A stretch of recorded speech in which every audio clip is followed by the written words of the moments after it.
Muy buenos días a todos. Mi nombre es el Dr. David Ibero Telles. Soy médico residente de primer año del Servicio de Medicina Interna en el Hospital Regional de Alta Especialidad en Zumpango. El día de hoy, vamos a abordar un tema, el dolor torácico. Vamos a dar inicio con este tema. Vamos a revisar algunas particularidades sobre el tema, sobre todo cosas que nos conciernen a todos. El día de hoy en nuestra agenda vamos a revisar un poco una pequeña introducción, la perspectiva histórica del dolor torácico, algo muy importante que son las características semiológicas del dolor. Vamos a catalogar este dolor torácico de acuerdo a los perfiles, cómo se clasifica, y vamos a abordar cada una de las causas muy brevemente. Empezando con una pequeña introducción, sabemos que el dolor es aquella sensación desagradable o incómoda, en este caso como dolor torácico, que se va a localizar en la parte anterior del tórax, ¿no? Y que esto, casi siempre despierta una preocupación en los pacientes porque la mayoría lo asocian con algún problema cardíaco. Entonces, el dolor torácico, como sabemos, puede tener diferentes etiologías, no solamente las cardíacas, son de las más importantes porque siempre, claro, hay que descartar la posibilidad de que no se presente en el contexto de un infarto. Sin embargo, puede haber otras causas y dependiendo de la localización del dolor y su irradiación, como pueden ver aquí en la imagen, también va a haber algunas características. Por ejemplo, es muy clásico que el dolor retroesternal sea de origen cardíaco, que tenga que irradiarse hacia mandíbula, hacia brazo izquierdo, es lo típicamente descrito. Por ejemplo, dolores que se presentan más hacia el epigastrio, sabemos que también pueden ser traducción de alteraciones cardíacas, pero también pueden ser problemas sobre todo de aparato digestivo, ¿no? Estamos hablando de enfermedad ácido péptica, pancreatitis, hasta incluso un cólico biliar. Entonces, más adelante vamos a abordar esto a mayor detalle. Aquí algo importante de mencionar en esta introducción es que tenemos que catalogar al dolor. Siempre nos van a interesar dos cosas: que sea agudo, es decir, un dolor de nueva aparición, de aparición súbita, o si ya tenía dolor previamente, un cambio en el patrón de presentación, la intensidad o la duración de este dolor. Y también saber si es un dolor estable, es decir, ya fueron síntomas crónicos o han tenido precipitaciones. Teniendo un poco, dando una vuelta hacia la perspectiva histórica, el dolor por isquemia miocárdica fue descrito por primera vez en 1768 por William Heberden. Aquí él lo que hacía énfasis era en destacar la característica más importante de esta isquemia miocárdica, que era el dolor que aparecía cuando el paciente se encontraba realizando alguna actividad física en esfuerzo, y evidentemente este dolor también mejoraba con el reposo. También algo importante a destacar de estas primeras observaciones fue la estrecha vinculación que tenía la aparición del dolor con la muerte súbita de muchos pacientes. Y el otro fue algo que de inicio se describió como angor pectoris, que es lo que hoy conocemos característicamente como sensación de opresión, ¿no? Entonces, más adelante aquí tenemos una frase de Galabardin que nos menciona que el dolor es sugestivo de ser anginoso, todo dolor episódico ubicado entre la línea interdentaria y la horizontal trazada a nivel del ombligo. Entonces, en toda esta zona que tenemos en la región anterior del tórax, lo podemos catalogar como un dolor torácico que pudiera ser de características anginosas. Al principio, nosotros vamos a clasificar este dolor.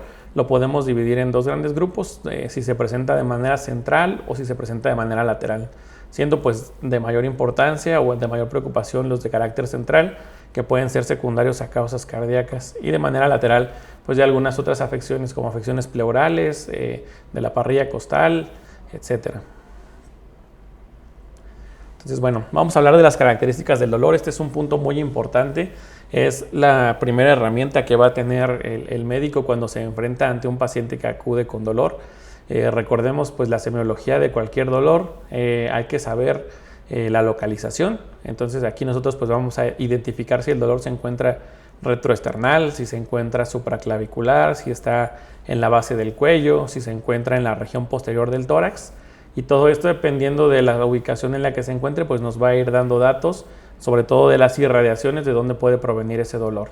Hay que conocer la intensidad, es decir, si es un dolor leve, moderado, intenso, siempre hay que catalogarlo con la escala analógica del dolor para tener una idea de la intensidad del paciente. Ya sabemos, siempre refiriendo el 1 como un dolor muy leve y el 10 como la sensación de dolor más intensa que haya sentido en su vida.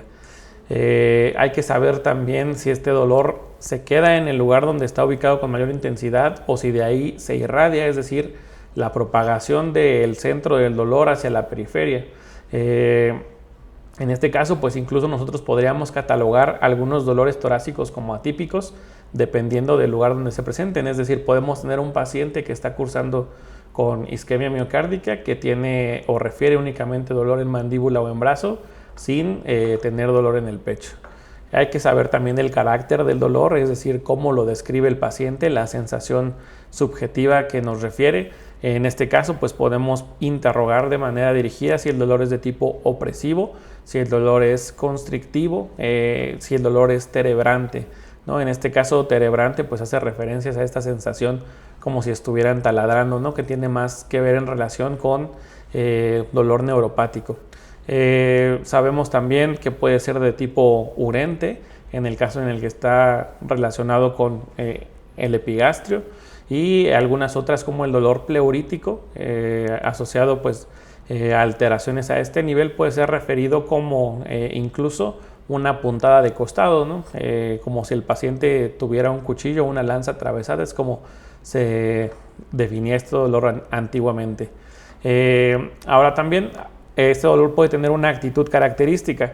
El signo pues universal de que un paciente está cursando con un infarto pues es la posición de la mano en forma de garra sobre el pecho con el puño cerrado, ¿no? El signo de Levin, que nos indica pues una alta sospecha, muy sugestivo de un infarto agudo.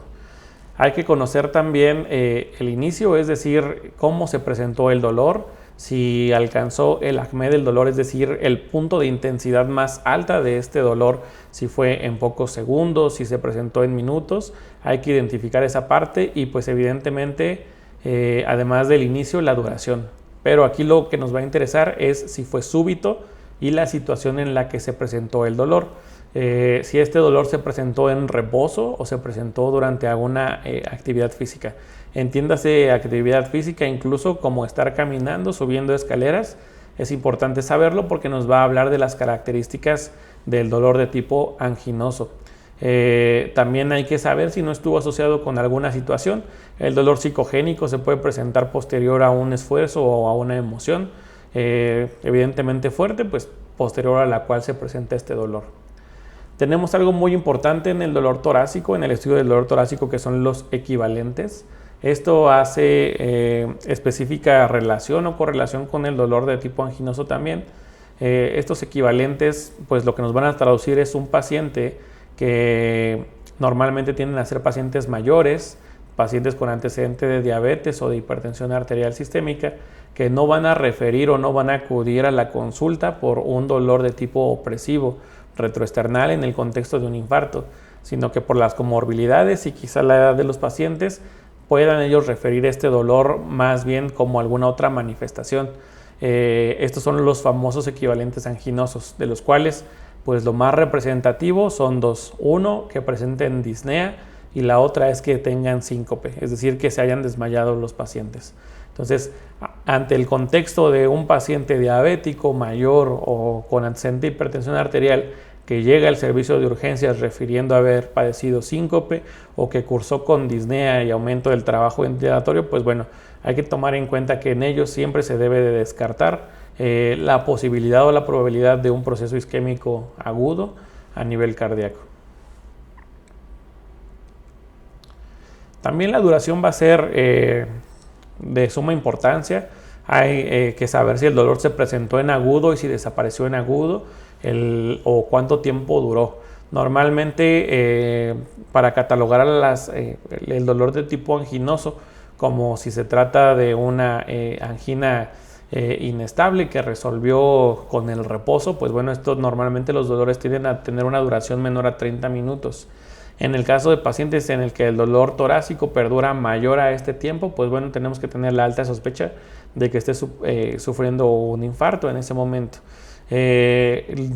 Hablando de los otros tipos de dolor torácico, pues también hay que interrogar si son permanentes, si han ido en incremento de intensidad o han disminuido, o si son de manera intermitente, es decir, se presentan en algún punto, o por ejemplo si se exacerban únicamente con la mecánica ventilatoria. Entonces es muy importante tomar en cuenta este punto de corte, si el dolor precordial se presentó menos de 30 minutos y desapareció, o desde que se instauró se ha mantenido, ¿no?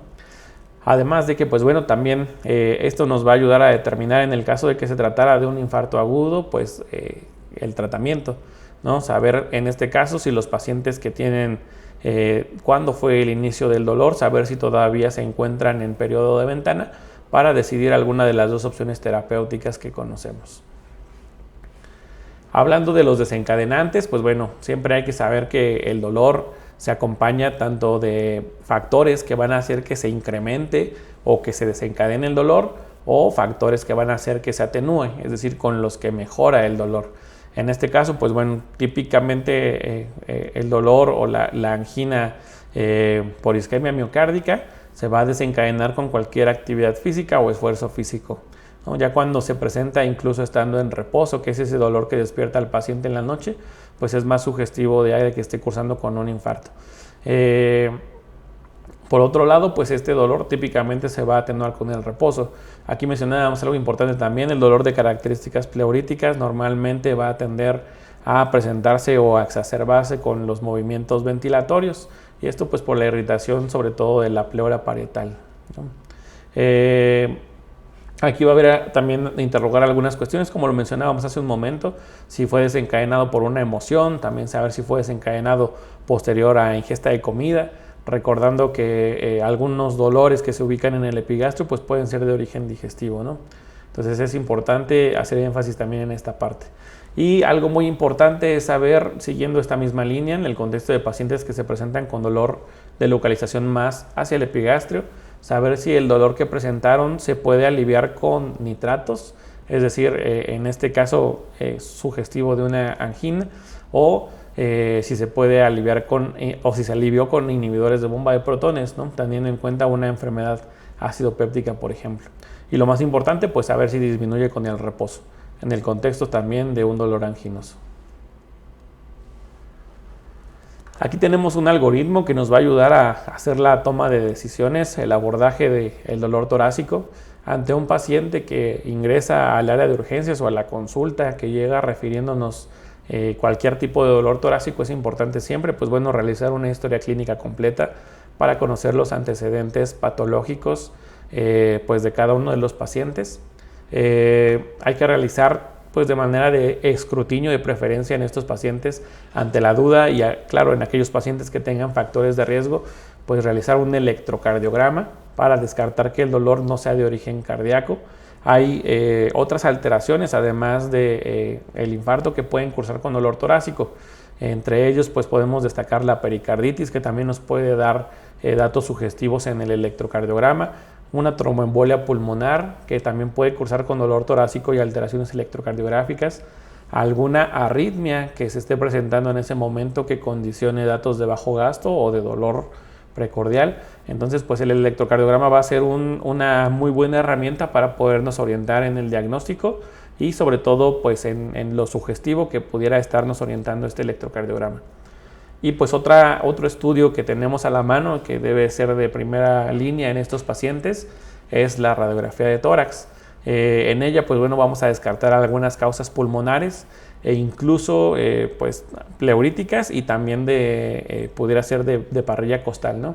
Dolores que son más localizados, que tienen un carácter más somático, que son bien referidos, intensidad moderada, severa, y quizás asociadas con antecedente de algún traumatismo, pues podríamos encontrar ahí incluso hasta fracturas costales. Entonces, pues bueno, con estos tres instrumentos, la historia clínica, el electrocardiograma de 12 derivaciones y la radiografía de tórax, es con lo que inicialmente vamos a hacer el escrutinio sobre qué pacientes pues ameritan continuar con más estudios, o se descarta algo que pueda poner en ese momento en peligro su vida, ¿no? Pacientes que ingresen con características típicas de un dolor precordial, que Este se va a definir pues como un dolor de tipo opresivo, de alta intensidad, que inició de manera súbita, que se puede acompañar de síntomas neurovegetativos como es diaforesis, náusea, vómito, que ingresan al servicio de urgencias y se encuentran alteraciones electrocardiográficas. Pues bueno, de manera inicial se puede realizar una toma de marcadores cardíacos, es decir, las enzimas cardíacas, las troponinas, para poder determinar pues, si el paciente está cursando con un infarto, ¿no?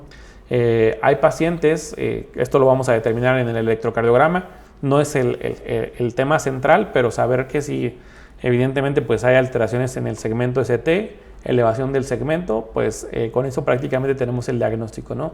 No es necesario llegar a los marcadores cardíacos, pero sí van a ser importantes para hacer la diferencia entre un infarto con elevación y un infarto sin elevación. Es decir, si encontramos otros datos electrocardiográficos como inversión de las ondas T, desnivel negativo del segmento ST, este tipo de alteraciones asociadas a un dolor precordial, pues sería importante tomar en este momento sí los biomarcadores para determinar si está cursando con un infarto sin elevación o se trata solamente de una angina inestable. Porque pues bueno, esto va a determinar en gran medida el abordaje y el tratamiento del paciente, incluso la sobrevida, ¿no? Entonces, una vez que tengamos determinado estos tres instrumentos, pues podemos catalogar al paciente si ingresa con signos de riesgo vital o que ponen en peligro su vida, o si el paciente se encuentra en ese momento pues sin datos que nos indiquen que está ante un padecimiento que pudiera poner en riesgo su vida. A partir de aquí, pues bueno, podemos determinar si el dolor es un dolor torácico de localización lateral, como es el caso de el dolor de tipo pleurítico, alteraciones a nivel de la caja torácica, este tipo de dolores que son más somáticos, o si son un dolor torácico con localización central. En el caso del dolor torácico con localización central, pues vamos a determinar si el perfil con el que se está presentando este dolor es un perfil de origen cardíaco, es decir, si es de perfil cardíaco, pues habrá que determinar cuál es el origen o la causa de este dolor. Si es no cardíaco, pues entonces estamos descartando que sea de alguna alteración a nivel cardíaco, pero aún así pueden ser asociados a alguna patología que pueda poner en compromiso la vida del paciente. Por ejemplo, el caso de un neumotórax, un hemotórax, que no va a ser de origen cardíaco, pero sí va a ser de localización central y también puede poner en peligro la vida del paciente. Aquí tenemos unas gráficas de acuerdo al grupo etario sobre las 10 principales causas de dolor torácico basado en cada grupo etario. Vamos a tener principalmente, si se dan cuenta, la barra de color morado-azul, pues es la que nos va a representar dolor torácico inespecífico, que es el que predomina pues, en la mayoría de los grupos etarios, ¿no? Tenemos seguido en el grupo de 18 a 44 años de edad el dolor de origen respiratorio. En este grupo, pues, ¿qué nos podría causar este dolor? Alteraciones a nivel pulmonar que causarán irritación de las pleuras y sobre todo también, por ejemplo, pacientes que cursan con crisis asmática, pues pueden referir este tipo de dolor precordial, por eso el grupo en el que se presenta. Tenemos también dolor de origen abdominal, que es el que le sigue a estos otros dos, que también pues en este caso pues pueden cursar con enfermedad acidopéptica, referir dolor de una pancreatitis, el mismo cólico biliar como lo mencionábamos hace un momento. Y pues bueno, ya un poco menos representativo, en menos del 10% tenemos dolor de origen musculoesquelético, ¿no? Estos pacientes que normalmente también pueden cursar con osteocondritis, por ejemplo, un diagnóstico diferencial del dolor de origen precordial. Y pues también no hay que descartar que pueda ser secundario un dolor de origen psicosomático, pacientes que cursan con una crisis de ansiedad que puedan estar refiriendo este dolor. Ahora vamos a ver algunas pequeñas modificaciones en cuanto a la etiología del dolor.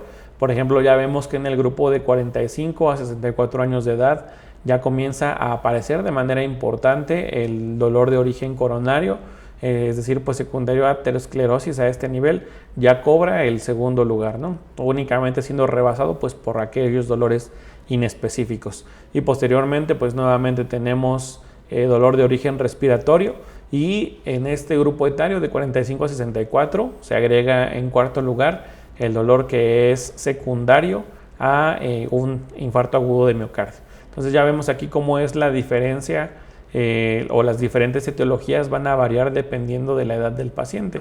Incluso aquí en los pacientes con edad de entre 45 a 64 años, pues también vemos que ya está la presencia de arritmias como una etiología importante de dolor torácico, ¿no?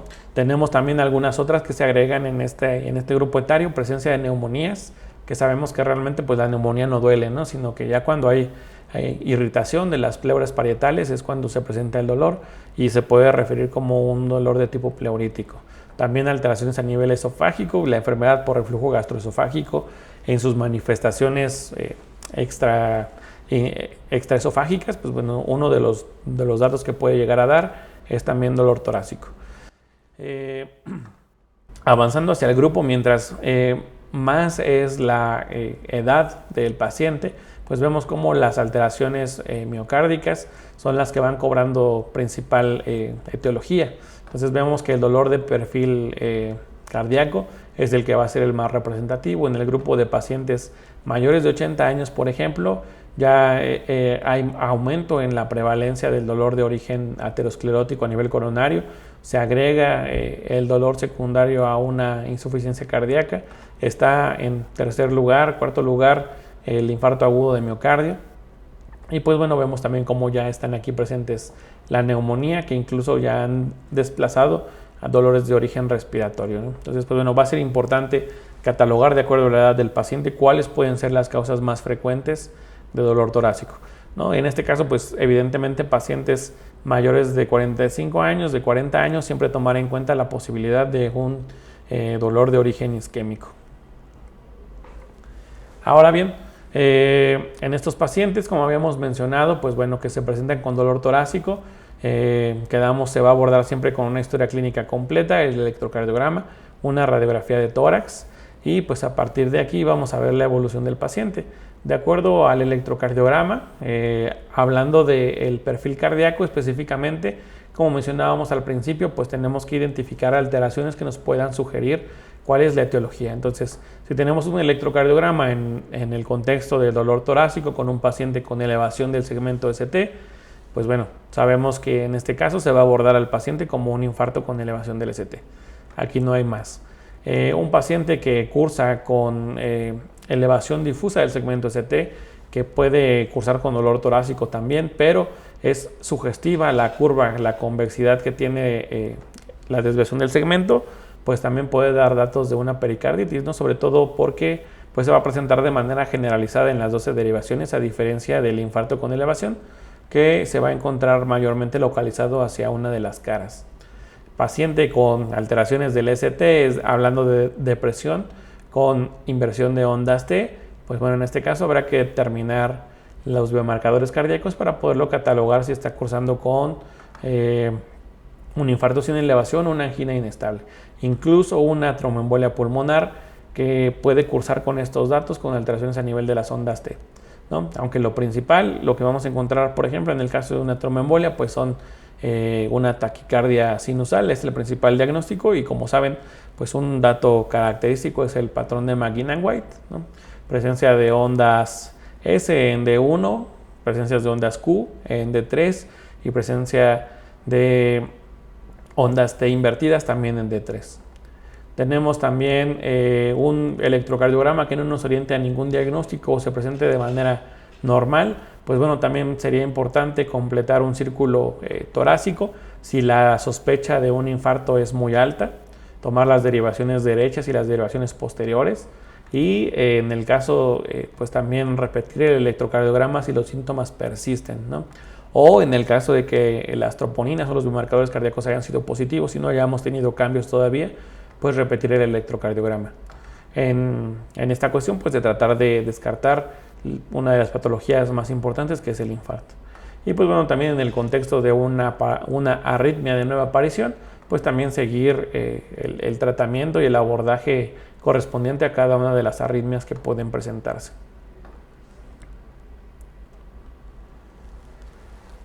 Entonces, pues bueno, ya hablamos del perfil de origen coronario. Vamos a tocar, también hay alteraciones a nivel vascular que pueden cursar con dolor torácico en agudo, que pueden poner en peligro la vida del paciente. Esto puede ser secundario, por ejemplo, a aneurismas disecantes de aorta, que pueden cursar también con este dolor. Va a ser muy inespecífico, el paciente va a empezar con datos de bajo gasto en el momento en el que pues, bueno, hay una ruptura del aneurisma. En este caso, pues el diagnóstico se tiene que hacer por estudios de imagen, una tomografía, una resonancia magnética, pues son los que van a determinar el diagnóstico definitivo. Un ecocardiograma también, pues en este caso puede darnos datos importantes para descartar algunas otras patologías. Incluso en el mismo abordaje del dolor torácico de origen cardíaco, pues para descartar alteraciones como pericarditis, presencia de estenosis valvulares importantes, ¿no? Vamos a tener también el perfil en los perfiles que ponen en riesgo la vida, pues una perforación esofágica, que también nos puede dar, evidentemente, pues va a cursar con dolor torácico. En este caso, pues vamos a tener algunos otros datos del paciente. Puede cursar con quilotórax, que es una alteración importante a nivel de las cavidades pleurales, en las que vamos a encontrar, si se realiza una punción, pues un líquido lechoso. Hablando del perfil pulmonar, como mencionábamos, dos de los principales que pueden cursar con peligro la vida de los pacientes son la tromboembolia pulmonar, pues aquella que cursa con inestabilidad hemodinámica, amerita en ese momento también ser trombolizada para recuperar la estabilidad hemodinámica. Entonces, aquí para sospechar de un paciente con tromboembolia, pues bueno, son pacientes que cursan con factores de riesgo. Hay que estratificarlos en escalas, la más representativa es la escala de Wells, para determinar el riesgo de una tromboembolia pulmonar, ¿no? Sobre todo teniendo en cuenta los antecedentes, pacientes con antecedentes de cirugía reciente, paciente con antecedentes de trombosis venosa profunda, pues bueno, va a ser importante descartar este diagnóstico en el contexto de que acudan a urgencias con dolor torácico. ¿Qué nos va a ayudar a determinarlo? Un estudio que es muy bueno para el tamizaje de las pacientes con tromboembolia pulmonar, pues va a ser el dímero D, un producto de los degradados de fibrina que nos va a indicar que hay un coágulo en ese momento. El dímero D, cabe destacar que no es un valor que nos vaya a dar el diagnóstico definitivo, sino que cumple la función de ser un valor predictivo negativo. ¿Esto a qué se refiere? Que si lo encontramos normal, pues bueno, eso prácticamente descarta el diagnóstico. Este dímero D lo vamos a encontrar, el punto de corte importante va a ser de 500, y a partir de los 50 años va a ser la edad del paciente por 10 el punto de corte. Es muy importante, también es un diagnóstico que se presenta con frecuencia en el área de urgencias y que también se puede presentar confusiones. El diagnóstico definitivo, en este caso de las tromboembolias, pues va a ser con una tomografía angiotac de tórax, y pues también algo que nos puede dar datos orientativos pues es el ecocardiograma. Y otra alteración importante pues es el neumotórax. Este se puede presentar de manera espontánea o asociada con traumatismos. En este caso, pues bueno, sabemos que el paciente va a integrar un síndrome pleuropulmonar en el que va a cursar con disminución de los ruidos respiratorios, va a estar con hipersonoridad a la percusión, las transmisiones de la voz van a estar disminuidas, y pues radiográficamente vamos a observar esta pérdida del parénquima pulmonar con aumento pues de la radiolucidez. Esto también es de vital importancia porque los neumotórax que se encuentran a tensión, es decir, en los que ya hay desplazamiento del mediastino, pues bueno, tienen que ser descomprimidos de urgencia, porque pues evidentemente pueden cursar con inestabilidad hemodinámica. ¿Qué datos nos harían sospechar de que este neumotórax se encuentra a tensión? Pues bueno, que hubiera presencia de ingurgitación yugular, desviación de la tráquea, que el paciente cursara con hipotensión, pues hay que sospechar que este neumotórax está haciendo atención, y hay que descomprimirlo para salvar la vida del paciente. Ahora bien, aquellos dolores torácicos de origen central con perfil no cardíaco, pues bueno, aquí lo más representativo, el 30% del dolor de origen no cardíaco está representado por el perfil digestivo, de los cuales la patología más importante o más representativa, hasta un 20 a 60%, es la enfermedad por reflujo gastroesofágico, ¿no? Esta enfermedad que se origina por la incompetencia del esfínter esofágico inferior, pues para mantenerse cerrado y evitar que el ácido, el jugo gástrico que se encuentra en el estómago tenga o regrese hacia el esófago. ¿Esto por qué es importante? Pues bueno, porque la mucosa que se encuentra a nivel esofágica no está preparada para contener a ese ácido y pues vamos a cursar con síntomas importantes, ¿no? Uno de los más importantes pues quizás sea la pirosis, el mismo reflujo gastroesofágico durante la noche, que es cuando los pacientes cursan con esta sensación de que se regresa el jugo gástrico, la comida al acostarse. Esos serían pues los principales síntomas esofágicos, pero también pueden cursar con síntomas extraesofágicos. El paciente puede cursar con tos, puede presentar en el contexto del dolor torácico, también puede referir el dolor de tipo urente como dolor torácico. Entonces pues bueno, como decíamos, la enfermedad por reflujo gastroesofágico se va a caracterizar por estos síntomas que pueden ser pues de características digestivas o extradigestivas, ¿no? Entonces va a ser importante identificar que el dolor torácico del paciente que no sea referido como urente, localizado más hacia el epigastrio, pues sea secundario a una enfermedad por reflujo gastroesofágico. También tenemos el perfil osteomuscular, que en este caso podemos cursar con diferentes alteraciones. Quizás una de las más representativas pues sea el síndrome de Tietze, o mejor conocido pues también como osteocondritis. En estos pacientes pues lo característico es que el dolor va a tener una ubicación, va a estar más localizado, no va a tener irradiaciones y va a aumentar con la digitopresión sobre la parrilla costal. Entonces pues bueno, esto también nos va a ayudar a diferenciarlo sobre el dolor precordial, teniendo en cuenta o habiendo descartado primero, como lo vimos en nuestro abordaje, haber descartado la presencia de alteraciones electrocardiográficas. El perfil respiratorio, como habíamos mencionado, que se acompaña de disnea, en este caso, pues lo más representativo que ya habíamos mencionado, pues una tromboembolia pulmonar. Y finalmente, pues el perfil psicogénico, que este es por descarte, no se tiene que llegar a esta conclusión a menos que se haya pasado por este proceso de descartar todas estas enfermedades que hemos mencionado y pues estar asociado normalmente a un evento detonante o exacerbante de la crisis que se presenta en ese momento, alguna emoción, una discusión, algo que haya sucedido con el paciente que lo llevó pues a presentar esta crisis.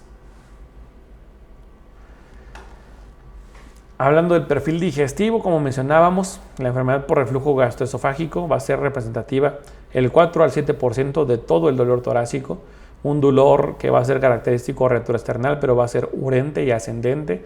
Normalmente se presenta postprandial, empeora con el decúbito, es de aparición nocturna, puede estar asociado con la ingesta de alcohol y lo evidente es que va a mejorar con la administración de antiácidos, específicamente pues inhibidores de la bomba de protones.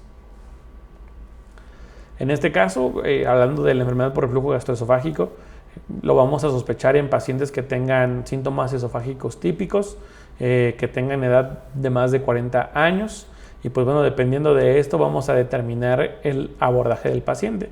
Para tener el diagnóstico en estos pacientes pues se tiene que realizar una endoscopía en la que observemos cambios. Sin embargo, esto solamente se va a hacer en pacientes que tengan síntomas alarmantes o persistentes. En pacientes que cursan con síntomas esofágicos típicos, que tienen menos de 40 años y que no tienen síntomas o datos de alarma, como pueden ser la presencia de disfagia, que cursen con anemia o con pérdida de peso, porque esto incluso nos podría hacer sospechar de alguna neoplasia, pues bueno, en estos pacientes se puede iniciar de manera empírica el tratamiento con inhibidor de bomba de protones, se puede dar incluso a doble dosis durante 2 semanas. Si hubo alivio o mejoría de los síntomas, se puede decir que el diagnóstico está confirmado. Si pese al inicio del tratamiento no hay mejoría de los síntomas, entonces sí se indica la endoscopía. Esta endoscopía que nos va a dar características de esofagitis. Si es así, tenemos confirmado nuestro diagnóstico. Si no hay características clínicas de esofagitis, pues bueno, habrá que complementar el estudio diagnóstico, realizar una pH-metría, manometría, en la que vamos a determinar la presencia de acidez en la mucosa esofágica y pues evidentemente la incompetencia del esfínter esofágico inferior para mantenerse cerrado y evitar el reflujo gastroesofágico. Si todo esto fue descartado, pH-metría, manometría, endoscopía, y no hubo mejoría con el tratamiento, pues bueno, hay que pensar que pueda ser secundario a otra causa, ¿no? Algunos diagnósticos diferenciales de la enfermedad por reflujo gastroesofágico, pues bueno, tenemos entre ellos a la úlcera péptica, propiamente una esofagitis, incluso una esofagitis eosinofílica. Continuando con este perfil digestivo, pues bueno, también otras dos alteraciones que podrían cursar con dolor torácico que se localiza de manera retroesternal pueden ser espasmos esofágicos, es decir, recordemos que está conformado por músculo liso que se contrae secuencialmente para lograr la deglución. Entonces, pues al tener espasmos que no están asociados con la deglución, tenemos alteraciones en la motilidad esofágica, pues esto nos va a generar, a ocasionar un dolor opresivo, compresivo, que normalmente no va a tener irradiación, igualmente va a ser postprandial, puede estar acompañado de disfagia, y pues este dolor, este espasmo esofágico, va a desaparecer tras la aplicación de nitroglicerina sublingual de nitratos. En este caso, para el diagnóstico del espasmo esofágico, pues tendríamos que hacer una manometría, evidentemente, para medir la presión de las contracciones del esófago, un test con radioisopos, y en este caso, pues bueno, veríamos cuál es el ritmo del tránsito del radiolúcido en el estudio. Y tenemos otra alteración esofágica, pues en este caso puede ser un esófago en cascanueces, presencia de acalasia, incluso enfermedades de origen reumático como la polimiositis o la esclerodermia, que pueden cursar también con alteraciones a nivel esofágico, pueden cursar con este tipo de dolor. Aquí tenemos dos imágenes muy sugestivas, una de ellas un esófago que está presentando espasmos a diferente nivel. Vemos espasmos en su tercio medio y inferior en la imagen, están señaladas por las flechas ante un estudio contrastado. Y tenemos el esófago en cascanueces, una imagen pues también típica que se encuentra en el estudio contrastado. En este caso, pues bueno, en el abordaje de este diagnóstico, inicialmente pensando, por ejemplo, en la enfermedad de reflujo, se realizó la endoscopía, hubo ensayo terapéutico con inhibidor de bomba de protones, se realizó la pH-metría. Hasta aquí podríamos tener el diagnóstico de enfermedad por reflujo. Si no es así, continuamos con la realización de la manometría, en la que podemos identificar estos trastornos de motilidad esofágica. Si no es así, una ecografía endoscópica e incluso antecedente de algunas otras alteraciones y la presencia pues, de los anticuerpos para determinar la presencia de esclerodermia o incluso amiloidosis que pudieran cursar también con esta sensación de disfagia. Y pues al final también hacer la prueba con antidepresivos nos llevaría al diagnóstico de un esófago irritable o una hiperalgesia visceral. Ese es como el camino en el que podemos ir determinando o descartar las alteraciones del perfil digestivo del dolor torácico. Ahora bien, dentro del perfil osteomuscular, pues teníamos como diagnósticos la compresión radicular. En este caso, pues bueno, normalmente también este tipo de dolor va a cursar con aumento o exacerbaciones durante la maniobra de Valsalva, va a tener limitaciones a la movilización cervical, pues justamente por la compresión de este nervio, y pues el dolor va a ser sobre todo de origen cervical, ¿no? El paciente nos va a referir dolor en el cuello con limitación para los movimientos y que se aumenta con la maniobra de Valsalva. Hay que pensar o descartar que pueda cursar con alguna compresión a nivel de las primeras vértebras. En cuanto al síndrome de Tietze, pues recordemos inflamación del segundo y tercer articulación costocondral. Este dolor pues sabemos que aumenta con la digitopresión y pues va a disminuir o va a responder muy bien a los AINES y también con las infiltraciones locales. Un diagnóstico a considerar: una miofascitis, un cuadro de dolor regional de origen muscular únicamente. Como sabemos, pues aquí están localizados en esta zona principalmente los músculos pectorales. Puede cursar con un dolor opresivo prolongado, pero pues va a ser de origen muscular, ¿no? Nada que condicione o ponga en peligro la vida del paciente. Hablando del perfil respiratorio, tenemos dos patologías principalmente, ¿no? La tromboembolia pulmonar, e incluso una forma de presentación de la tromboembolia pulmonar es el infarto pulmonar, es decir, en esta cuestión donde el trombo se alojó en una de la circulación pues más externa de la circulación pulmonar y está infartando una zona que se observa incluso como un signo de joroba de Hampton en la radiografía. Pues este dolor va a cursar, este tipo de tromboembolia va a cursar con un dolor pleurítico característico, ¿no? En el caso de que sea una tromboembolia pulmonar masiva, pues bueno, regresemos a aquella que ponía en peligro la vida del paciente, de dolor de origen central, que va a tener un dolor precordial típico, puede cursar con datos anginosos e incluso con alteraciones electrocardiográficas. Y otro tipo de dolor de origen respiratorio que también se presenta de manera frecuente, pues es el dolor secundario a una crisis asmática. Por la broncoconstricción que existe, el paciente lo va a referir como un dolor de tipo opresivo, que se va a presentar también acompañado de disnea asociada a actividad física y presencia de sibilancias. En cuanto al dolor torácico lateral, como lo dividíamos al principio, central y lateral, pues tenemos al que es de características pleuríticas. ¿Qué es este dolor de características pleuríticas? Pues es aquel dolor que se va a presentar de un inicio brusco e intenso, va a ser una localización precisa, es decir, no va a ser difuso, va a tener poca irradiación y se va a encontrar doloroso a la palpación y sobre todo va a estar exacerbado con movimientos respiratorios. ¿Qué pacientes pueden cursar con esto? Pacientes en los que hay irritación de la pleura parietal, aquellos pacientes que puedan cursar con paquipleuritis, algún derrame pleural también puede dar estos datos.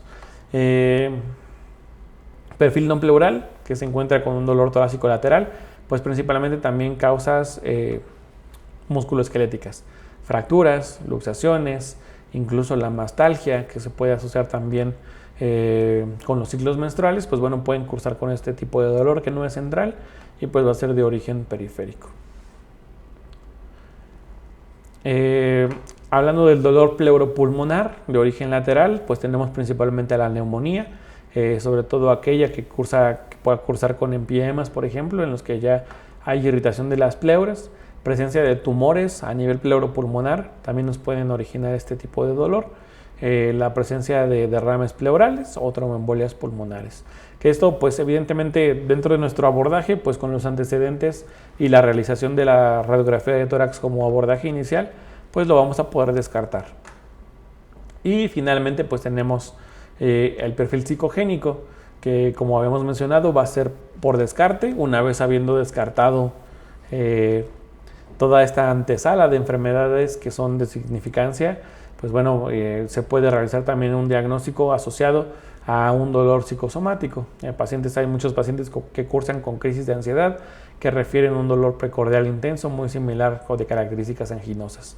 Entonces, pues esta parte también necesita ser atendida.